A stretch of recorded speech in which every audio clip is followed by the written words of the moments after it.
Ang pangalawa sa aming pinuntahan guys ay ang Divine Mercy.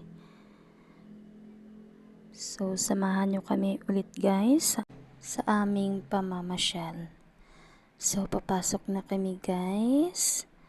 Kasama ko na naman ang aming munting prinsesa. So bago ka papasok sa loob guys, kailangan mo muna mag-logbook at mayroon din silang waiting area kung saan pwede ka maghintay dito.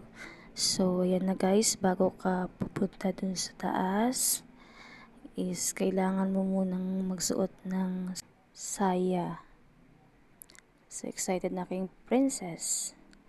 So ayan na guys, papasok na kami sa loob. First time dito ni Amara mamasyal, kaya ayan, kaya sobrang saya niya. Medyo mahaba-haba ang aming lalakarin guys, kasi tingnan nyo guys, oh, sobrang taas niya.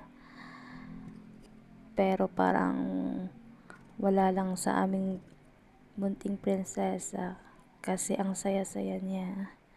Tingnan nyo guys, nung nagmamadali na siyang maglakad doon, ayaw na niyang magpa-picture guys. Gusto niya na maglakad doon. So ayan, napapainom na siya. So nasa taas na kami guys. Ayan guys, oh, ang ganda ng tanawin pag nasa taas ka na. Mamamangha ka talaga sa ganda guys. Ang dami din ditong pumupunta guys para magdasal. So ayan guys, pwede ka dyan sumindi ng kandila para magdasal. So ayan guys, oh, sobrang taas at ang laki ng rebulto ni Jesus Christ. Sobrang init guys. Kaya yung aming munting prinsesa ay nagmamadali ng bumaba. Ayan na guys, so pababa na kami guys. Dahil sobrang tirik na ng init. Ayan guys, ang tanawin pag nasa taas ka na.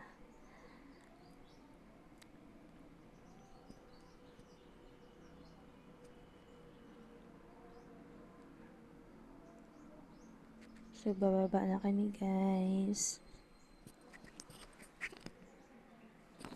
So ayan guys, nagpapahinga muna kami dahil nakakapagod nga talaga maglakad.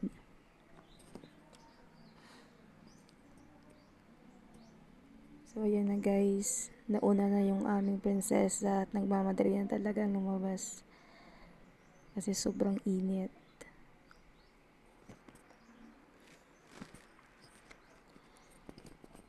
So babalikan na namin yung saya guys at kami uuwi na.